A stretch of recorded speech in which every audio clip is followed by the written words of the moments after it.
Good evening. You're watching Super 6. I'm Akshita Nandgopal and you're joining us here for a non-stop coverage of a big breaking story coming in from Mumbai of a hostage crisis that played out a few hours ago with a man identified as Rohit Arya taking in and locking in 17 children in an acting studio. Since then, now the latest update that's coming in is that this man who was detained was shot at.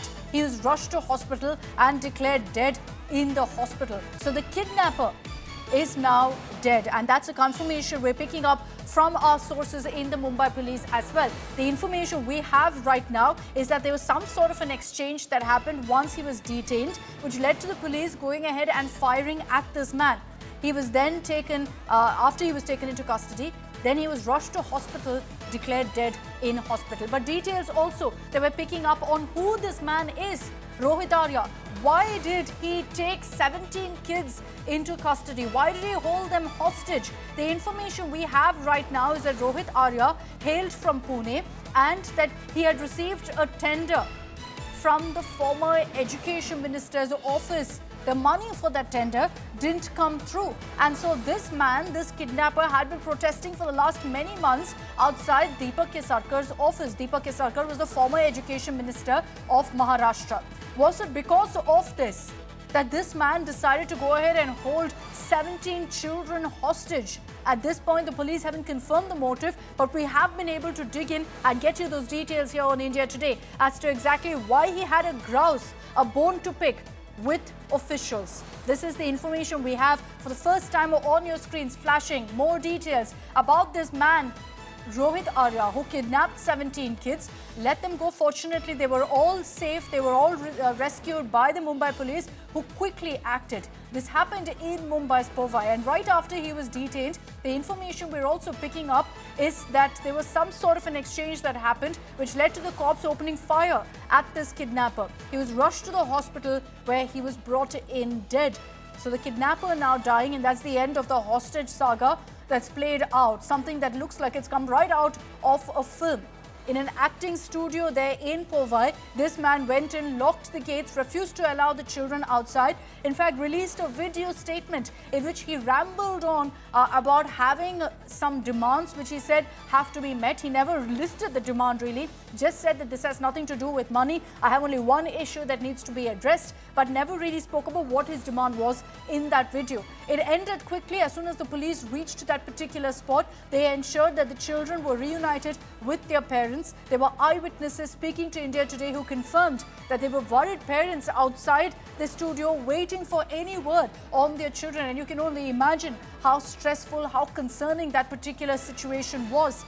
The hostage crisis ended fortunately with all the kids being rescued safely. But this man that you see on your screens, identified as Rohit Arya. We know now that he hailed from Pune. We know now that he had a bone to pick with the administration, particularly the erstwhile administration, because what we're hearing is that he received a tender but did not get the money for it, and so he would repeatedly protest outside the former minister Deepak Kesarkar's office. Did he then decide to take matters into his own hands and resort to this kind of a hostage crisis to get his demands met, perhaps to get the kind of money that he believed was due to him? We are still awaiting a Mumbai police statement on that, but dramatic scenes that have played out in Mumbai, all culminating in the death of this kidnapper.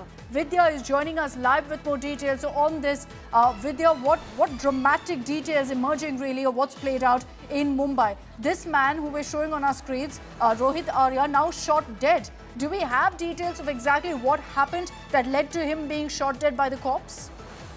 The police said that they had been trying to negotiate. Remember, this entire call really came at 2:30 in the afternoon.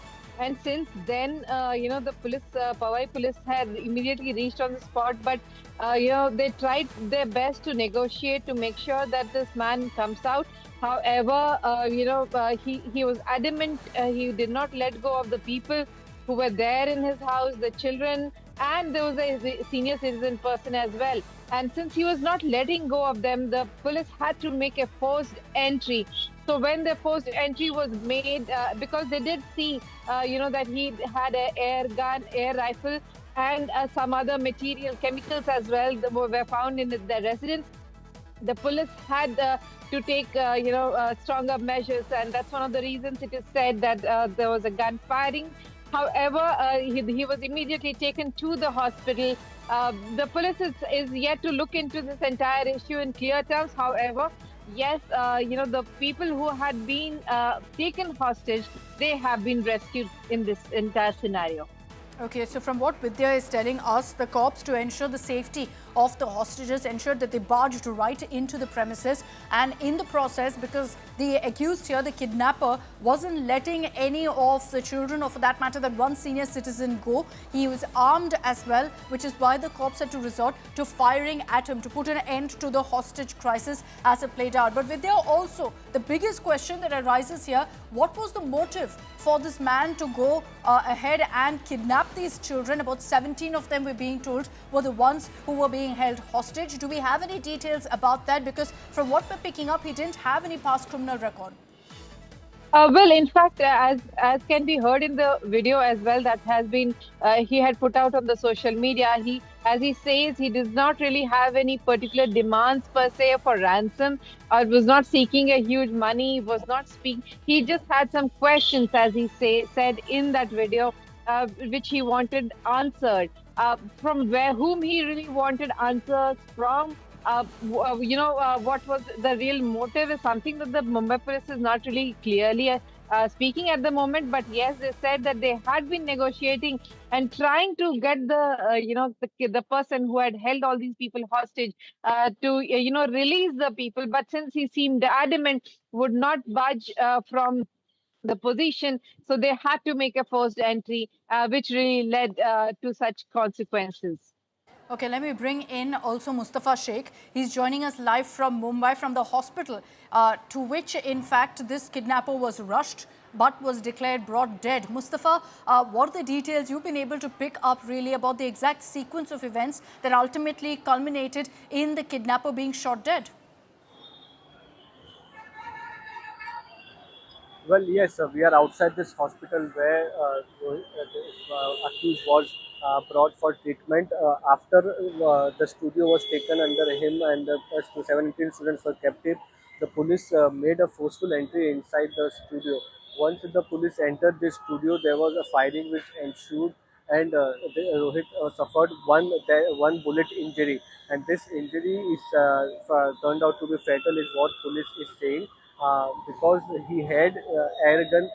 This is what prima facie the police had said, and some chemicals.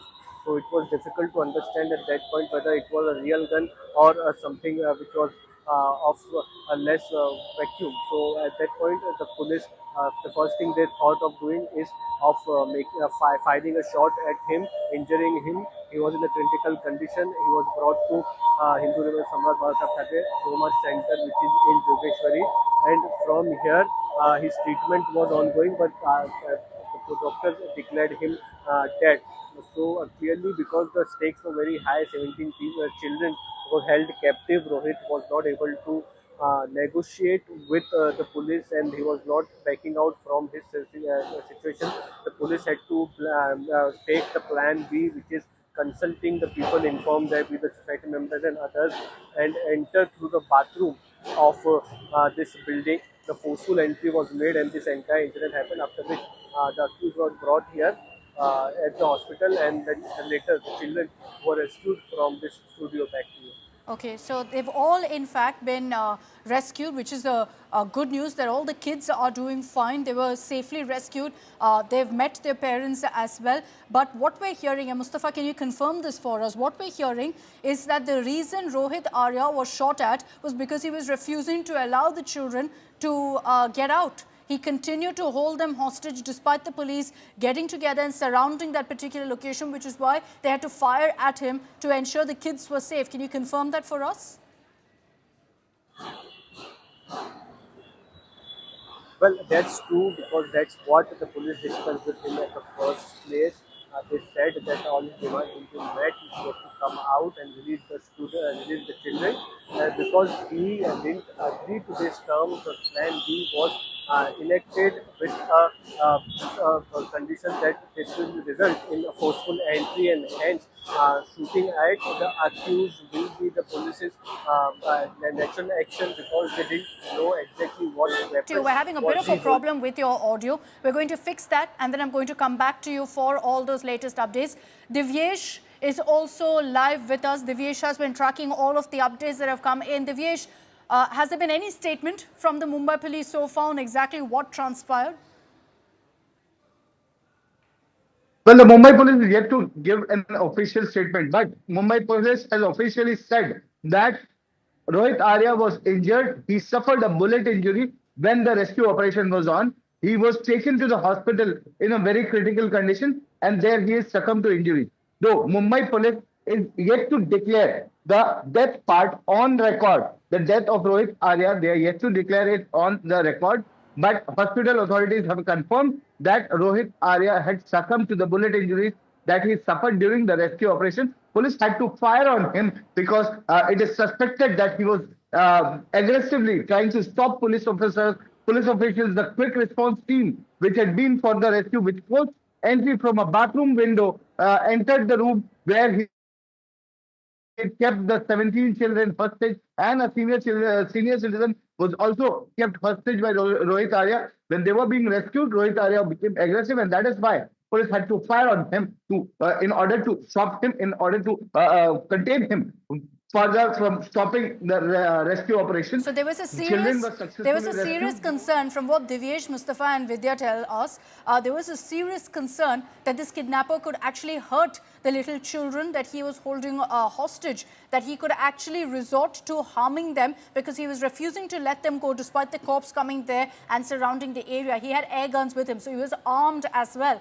But there was a video that he released earlier from which we've put out those pictures you see on your screens, in which he spoke of motive. He didn't say exactly why he's doing this, but spoke of multiple reasons essentially, suggesting that it's just one simple demand he has. It's not about money or any powerful demand. But listen to exactly what Rohit Arya had said. This was presumably just before the hostage crisis had began, before he took the kids hostage.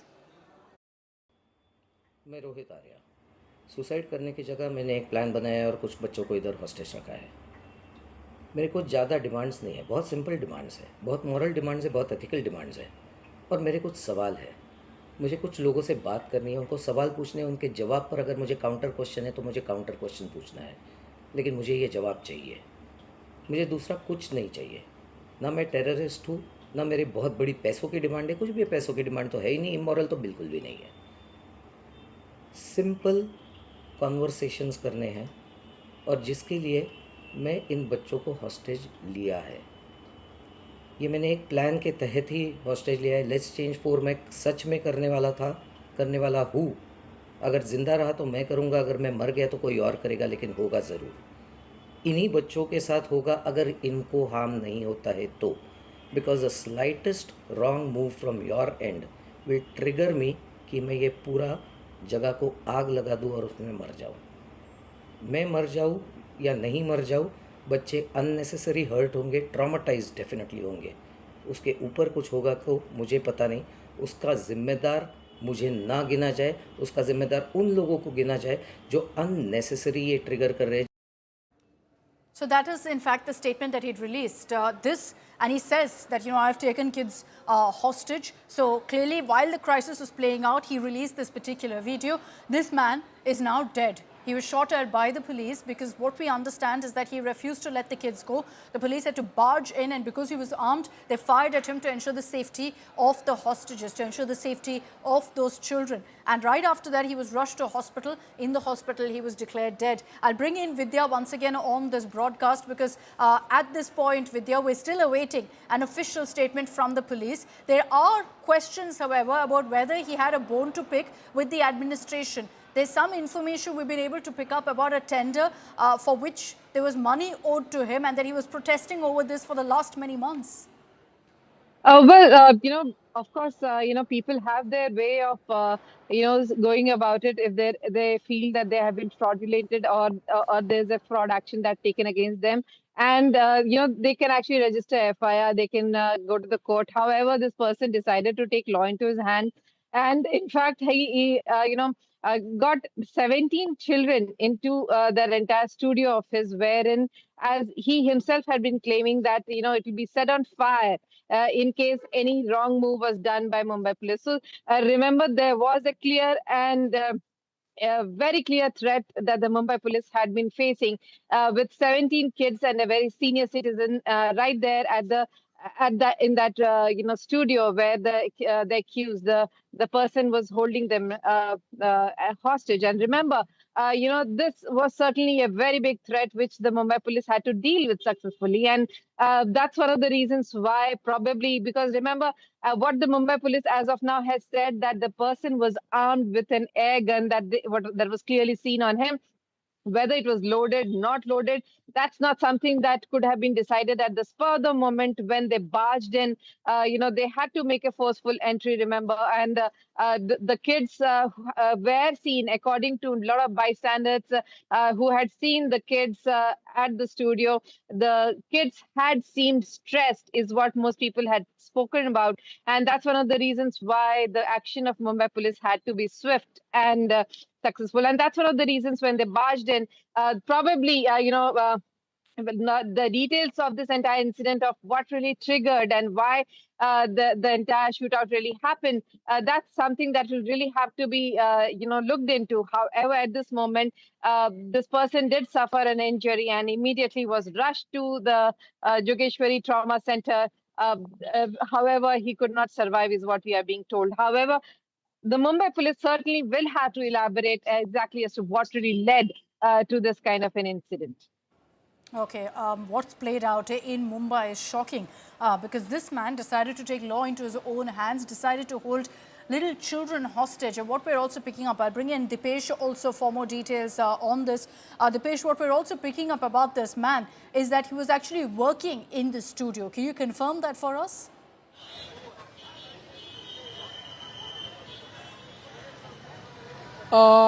Can you please repeat your question? Deepesh, I was asking whether we have a confirmation about the kidnapper Rohit Arya actually working in the studio where he held these kids hostage.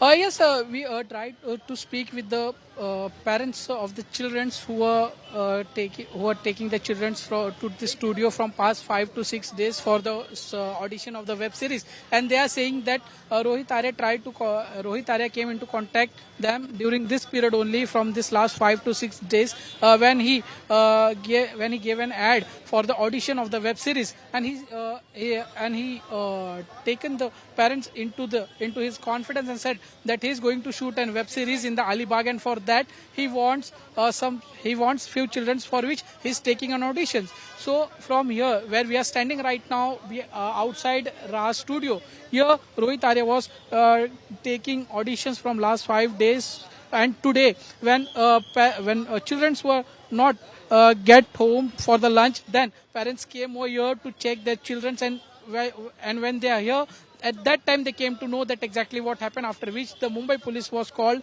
and police tried to speak with the Rohit Arya, tried to make him understand that the step which he has taken is not right, and is very much dangerous for him as well as for children. But he was not in a mood of listening. He also posted a video on a social media where he is saying that he has he was having some issue with the system. He was a teacher and he got a project during the time of Deepak Kesarkar was education minister. He tried to resolve that issue, but that issue was not resolved. And after which... Deepesh, I'm just going to come back to you. You know, the question here about motive, what we know is that Rohit Arya had some contracts that were awarded to him by ex-minister Deepak Kesarkar, and that the money he claims didn't come to him, which is why he was constantly protesting outside the former minister's residence as well.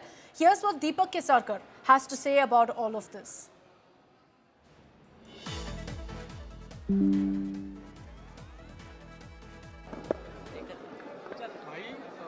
सरकारचा एक project होता, म्हणजे रोहित आर्या नावाचा व्यक्ती जो होता, त्या व्यक्तीने 20 ते 25 जणांना कोंडून ठेवलं होतं समर्थकांना. हे तुम्हाला सगळं प्रकरण नेमकं माहिती आहे? रोहित आर्या हे स्वतः स्वच्छता मॉनिटर नावाचा त्यांचा एक कन्सेप्ट होता. आणि आपली जी माझी शाळा सुंदर शाळामध्ये सुद्धा त्यांना काही काम देण्यात आलेलं होतं, परंतु त्या लोकांनी त्यांनी डायरेक्ट पैसे घेतले अशा स्वरूपाचं त्यांच्याबद्दल डिपार्टमेंटचं मत होतं. तर हे जे मॅटर आहे ते त्यांनी डिपार्टमेंटशी बोलून सोडवलं पाहिजे, कारण शेवटी सरकारची काम करायची एक पद्धत असते आणि त्या चौकटीमध्येच सर्वांनी काम करायला लागतं. अशा तऱ्हेने कोणाला तरी ओलीस धरणं हे चुकीचं आहे. भाई सरकारचा एक प्रोजेक्ट होता, म्हणजे जो रोहित आर्या नावाचा व्यक्ती जो होता, त्या व्यक्तीने 20 ते 25 जणांना कोंडून ठेवलं होतं समर्थकांनी. Saying that Rohit Arya had taken a contract of cleaning a school and some payment regarding that was pending. He had reached out to the minister. The minister had told him that because he is no more a minister in that department, this issue should be resolved reaching out to the concerned officers. त्यांच्याबद्दल डिपार्टमेंटचं मत होतं. तर हे जे matter आहे ते त्यांनी डिपार्टमेंटशी बोलून सोडवलं पाहिजे, कारण शेवटी सरकारची काम करायची एक पद्धत असते आणि त्या चौकटीमध्येच सर्वांनी काम. Rohit Arya that he should speak to the concerned officer in the department and resolve his grievance. भाई सरकारचा एक प्रोजेक्ट होता, म्हणजे जो रोहित आर्या नावाचा व्यक्ती जो होता, त्या व्यक्तीने 20 ते 25 जणांना कोंडून ठेवलं होतं समर्थकांनी. हे तुम्हाला सगळं प्रकरण नेमकं. Okay, so that's the former education minister there of Maharashtra, Deepak Kesarkar, who has spoken out confirming that yes, there were contracts given, but he maintains money was very much given to this kidnapper, to Rohit Arya, so there was no reason for him to protest. But some sort of misunderstanding, disagreement, and that issue has led to a hostage crisis playing out in Mumbai, and ultimately the kidnapper Rohit Arya's demise. He was shot dead by the police. He was rushed to hospital, declared as dead, and the reason police had to open fire at him was because when they entered that particular location where he'd held these 17 kids and a senior citizen hostage, he was refusing to let them go. He was refusing to cooperate with the police. So the police did what they had to ensure the safety of all of those children. The other question that comes up here, and Mustafa, I'll bring you in on this, is that from the details we've been able to pick up of the fact that Rohit Arya was someone who worked at this particular studio before going ahead and taking these kids hostage. Many would assume then that he had actually planned this all along.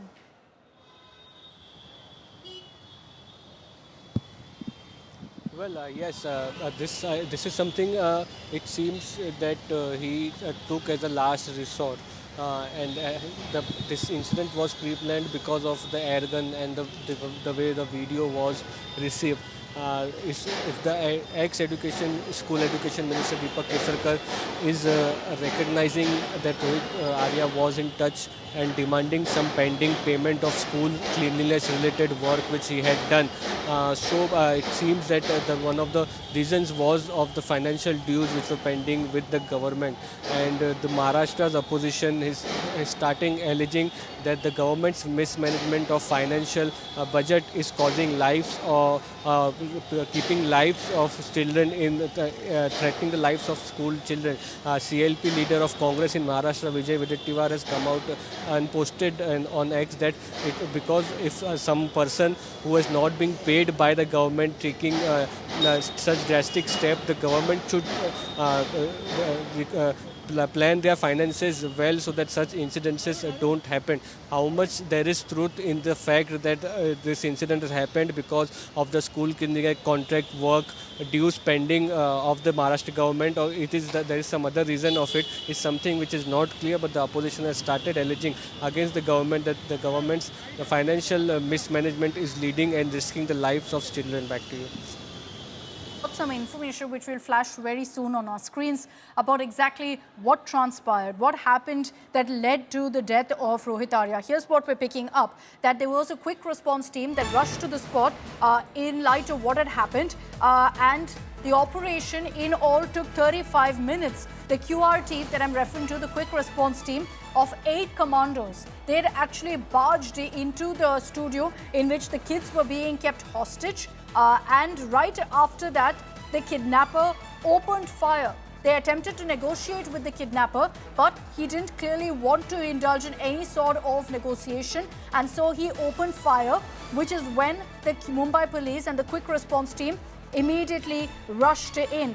They opened fire, and the lead commando of these 8-commando team opened fire at the kidnapper. And this was because the kidnapper Rohit Arya first opened fire. This is the information we have right now about the operation in all the crisis. The hostage crisis went on for quite some time. By the time the police reached there, in a matter of 35 minutes, they ensured that it was completely wrapped up. I'll bring in at this point Divyesh for more details on that. Divyesh, more details emerging of exactly what happened, the confirmation that the kidnapper first opened fire. Okay, I'll bring in Vidya on this. Vidya. Yes, in fact, this is what the Mumbai police has been stating, is that, because they had been trying to negotiate with Arya for a long time. Remember, it was around 2:30 when they had received the call first. The Powai police station was the first one to respond, and they reached the spot. They tried to negotiate. Specialized teams were brought in immediately after that. However, Arya was not relenting, and that's one of the reasons when yeah, the just QRT... hold on. I'm going to bring in Munish Pandey for more details on what happened and the rescue operation. Munish, over to you for those updates. Well, Akshita, these are inside details of what Mumbai police is calling a daring operation in their own words, and what we are picking up from the top sources within the Mumbai police is that the entire operation was carried out in 35 minutes. And the initial conversation, according to police sources, is that they were trying to negotiate with the accused in this case. But the negotiations failed, and that is when the police decided to shot the accused. Now, as far as the details are concerned, what we are picking up, there was 8 commandos in the quick response team, which was of the Mumbai police. The lead commander was initiated the negotiations between the police and the accused. The police was listening to the demand, but as soon as the accused realized that these negotiations are failing, that is when the Mumbai police decided to enter into the room. According to police, the room was very cramped. They wanted to save the hostages in the case, and that is when the lead commander decided to shot down the accused, and he was shot down. Later he was taken to the hospital, and later he succumbed to the injuries. But what Mumbai police is saying is that there was no scope of negotiations after 35 minutes of conversation with the accused, and accused could have targeted the hostages, and that is when the police decided to target the accused. Mumbai police is calling this as a daring and successful operation, because what they are saying is that there were children whose lives were on stake, and that is why the negotiations, when they realized it is failing, they decided to target the accused. The room was very cramped. There was not much space in that room, and the police had to be specific. The lead commander had to be specific with his target, and he decided to shot down the accused. Akshita. Munish, can you confirm this for us, that it was the kidnapper who first opened fire? Well, top sources in Mumbai police are saying that he is the one who opened fire at police. This is what the Mumbai police is saying at this point of time. And the police barged into the room. They decided to target the accused, and he was shot down immediately without any additional damage or injury to any other person. So the damage was contained, it was controlled in the manner. But the point which police sources are pointing out is that there was 35 minutes of negotiations. The primary objective of the police, the QRT team and the lead commander of the QRT team was to negotiate, anyhow find a solution so that the accused can also be saved, the hostages can be saved. But when the accused realized that he is not being successful in the negotiations are failing, he decided to shot at police, and later he was shot down by the police. Any details that you've been able to pick up, Munish, on during the time of negotiation, on whether this kidnapper put forth any demands? Because even now, there's a cloud over the motive. Well, Akshita, this is a billion-dollar question. I asked my sources within the Mumbai police that what were the negotiations, what were the terms he was asking, what he wanted exactly from the Maharashtra government or from the police. But police is saying that that particular conversation is still under investigation. The negotiations, which right now is out on media, those parts are still under investigation. So those details will come out, but it will come out later. At this point of time, we are trying to get more details about the negotiations which happened for almost 35 minutes. But what we can confirm is that the accused opened fire at police first. Then the police responded. They went barge inside the room, and they had to contain the damage. They decided to shoot the accused at that point of time. Later, he was, admitted to the hospital where he succumbed to injuries. Munish, thanks for those details. I'll bring in Mustafa also for more on that. So, Mustafa, the confirmation coming in from our sources that it was the kidnapper who first opened fire at the police, and that's what led to him being shot at as well, to ensure the safety of all the kids who he had held hostage.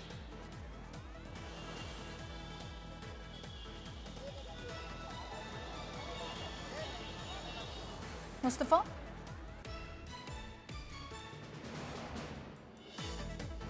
Okay, we're just going to reconnect with Mustafa for those details. But what we're picking up right now, and this is the information that's coming in, is that the time of the hostage crisis that was reported was at 3 in the afternoon. And finally, by about 6 p.m. is when the operation ended. So, Mustafa, essentially the sense you get is that for about 2 hours, these kids were held hostage before the police swooped in and in a matter of 35 minutes wrapped up the operation.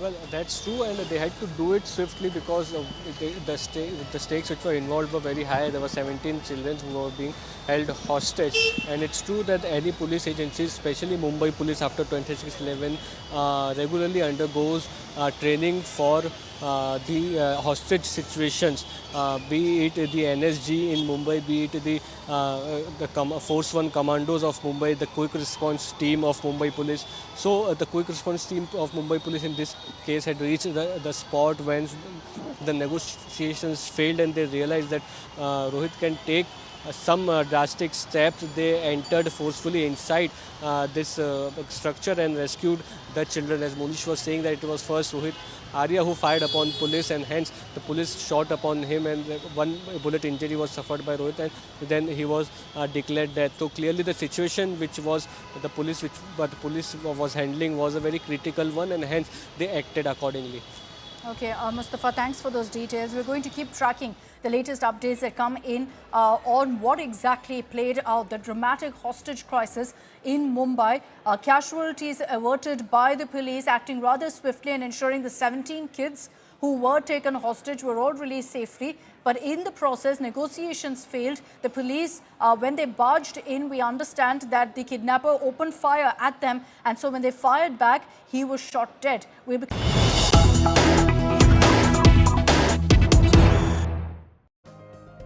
Let's get your breaking news that's coming in from Karnataka on the Dharmasthala case. Remember, of the allegations of mass burials in the holy town. The Karnataka High Court has now stayed the SIT investigation, and this because of the fact that you have a petition that was filed by, in fact, the very people who had sought an investigation in the first place. They've sought quashing of the FIR, and on the basis of that, the Karnataka High Court now has gone ahead and paused the SIT investigation. The petitioners in the case had argued that they'd already faced over 150 hours of questioning and yet continue to receive repeated summons, therefore urged the court to restrain arrests. After that, the Karnataka High Court has decided to, in fact, put a stop to the SIT probe. Sagai Raj is joining us with more details on this. Sagai, perhaps with that, it's the end of a rather murky chapter as far as the Dharmasthala case goes. Absolutely, Karnataka High Court put an interim stay order on the investigation of SIT because there are continuous summons which has been issued to the entire gang, including Mahesh Timuruddy, Girish Pattan, Amar Chinnaya, and few other people who have involved in this particular case. And SPP, the Special Public Prosecutor who was arguing this particular case, went on to say that these are the same people who had met SP and who had met influential people and tried to convince them and persuaded this particular case. And now these are the same people who are saying that the FIR should be quashed and they should not be summoned.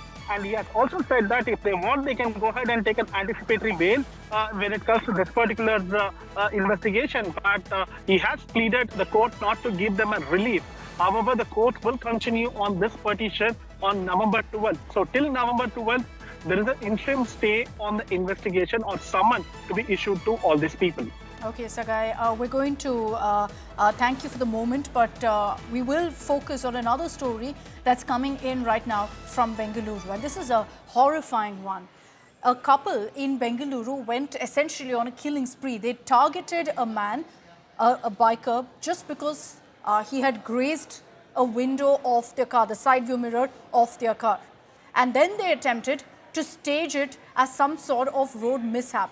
That footage that you see on your screens is of the couple in their car chasing down the biker, ramming into him on purpose in full speed, mowing him down and then speeding away. They actually came back and then tried to cover it up as an accident. All this because the biker had grazed the side view mirror of their car. Horrifying road rage murder that's been reported in Bengaluru.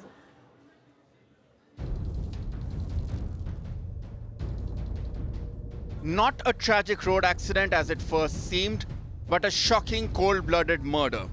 On the night of October 25th, Manoj Sharma and Aarti were driving through Bengaluru when their car rammed into a two-wheeler, killing the rider on the spot. At first glance, it looked like a horrific accident. A car brushing past a bike, a moment of carelessness costing a life. But the truth was far darker. CCTV footage has now surfaced that shows that the couple were actually chasing the biker, following him for several meters before ramming him down intentionally. They did not stop to help. They fled the scene, leaving the man to die. According to police sources, initially they have registered a case of accident. Later on, when the investigation progressed, that's when they got access to CCTV footage. And the statement clearly shows that it was a simple road rage when the biker has touched the car and damaged a side mirror. And thereafter, the furious couple have mowed down him in South Bengaluru. Police have arrested the accused and investigation is underway. After the arrest, the couple tried to tamper with evidence as per police reports in a last-ditch attempt to cover up what was no accident but a planned act of cold-blooded murder. Manoj and Aarti are now behind bars as investigators dig deeper into what sparked the killing. A motive that spiraled into deadly road rage, ending in cold-blooded murder on the streets of Bengaluru. With Sagai Raj in Bengaluru, Bureau Report, India Today. Horrifying incident that in Bengaluru, and there have been multiple such incidents in the city, which is extremely concerning, of road rage on the rise in Bengaluru. There are few moments that expose the rot in a nation's conscience more starkly than when grief itself becomes a commodity. Here's an incident of a father in Bengaluru who lost his 34-year-old daughter, wasn't even allowed to grieve in peace or in dignity, but was forced to pay a bribe even for a death certificate. Corruption even in death, that's our reality. He put a post on social media saying, "Recently my only child passed away at 34. The open bribe being asked by ambulance, by police for FIR and post-mortem report, by crematorium for giving a receipt, by BBMP office for the death certificate." This is the list of bribes he paid. And then he says, "I paid, and no empathy to a father who lost his only child. I had money, I paid. What will the poor do?"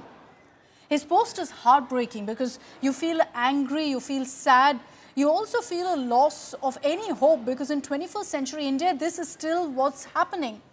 And then you scroll through the comments and the number of people who share similar stories is simply horrifying. And so let's be real here. This is not an isolated incident. This is a disease in India. From the birth certificate to a death certificate, the price of existence in this country is essentially negotiated in bribes. And what's shocking is how brazenly corruption thrives in this country, that even a grieving father is extorted at a mortuary. And for far too long, we've all accepted it. We've seen slogans, committees, zero tolerance announcements, all hollow. This accountability that's needed transparency that's needed, and protection for those who dare to expose the rot. But the reality is, let's face it, we all do it. We all pay without thinking twice to get our work done. We don't question it. We don't challenge it anymore. But this case hopefully will be an eye-opener. A father should never have to bribe his way through his daughter's death. And that sentence alone, hopefully, will shake all of our conscience. So this particular incident that we're reporting on has led to outrage on social media.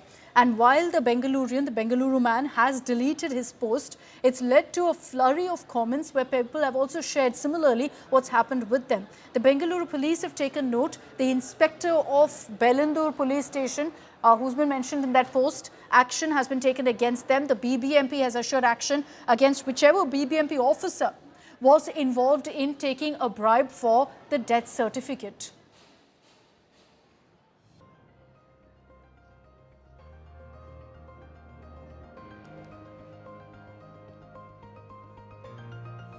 So in fact, this is the detail that we have right now in this particular case, which is that the Karnataka government has also taken note of what's happened, and they've promised that everyone involved in taking a bribe from this grieving father, there is action against them.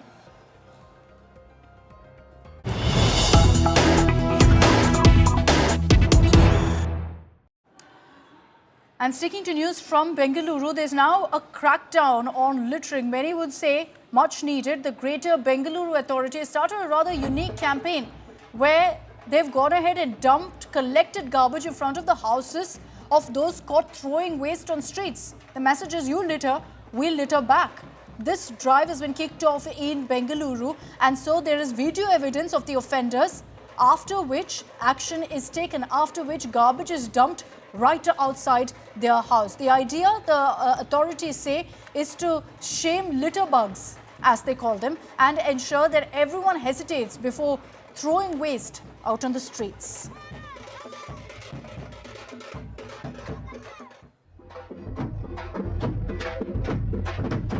So this is an awareness drive, a rather unique one, and I'm sure one that will also be deemed controversial. But you've got the Greater Bengaluru authority sending across a very clear message to all Bengalurians saying, if you litter, you'll pay the price. That litter will come right back to you at your doorstep. And they've actually done it. Today, you've had these images in several parts of Bengaluru where once video evidence was captured of homes littering the streets, of homes throwing waste, garbage bags outside of their residences onto the street. It was followed by garbage being thrown right outside their door.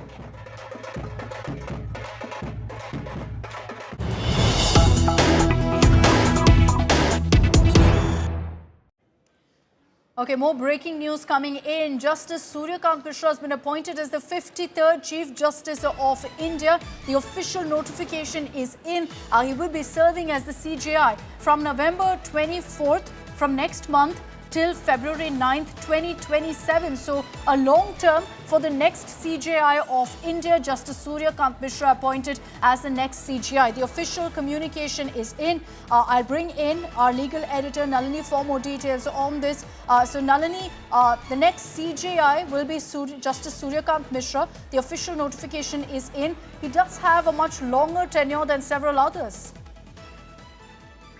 Well, in the recent past, yes, Akshita, because we've seen the previous CGI Justice Sanjeev Khanna as well as the current CGI Justice B.R. Gawai. Both had roughly a tenure of about 6 months. So in comparison, Justice Surya Kant, who's going to be the 53rd Chief Justice of India, and he's set to take oath on the 24th of November when Justice B.R. Gawai retires. He is likely to have a tenure of slightly over a year. So it is significantly more time. And also the fact that he hails from the Punjab and Haryana High Court, which was his parent High Court, where he also served as a judge from 2004 to 2018. So he comes with also significant experience. So it remains to be seen what happens once Justice Surya Kant takes over as the new 53rd Chief Justice of India, and how the Supreme Court transforms administratively as well as judicially under his leadership, because like we stated earlier as well, he has slightly more time than his predecessors. Just a little bit of more background about him, Akshita. Prior to his stint as a judge, Justice Surya Kant was one of the youngest lawyers to be appointed as the Advocate General of Haryana. During his tenure as a Supreme Court judge, he has been part of several key judgments, including the judgments on abrogation of Article 370, the Citizenship Amendment Act, as well as the Pegasus case that we've seen come to the Supreme Court. So several important judgments that he's already been a part of, and there's a lot of anticipation and excitement regarding his tenure that's expected to begin on the 24th of November. All right, Nalini, thanks for those details. Let's cut across to more breaking news coming in.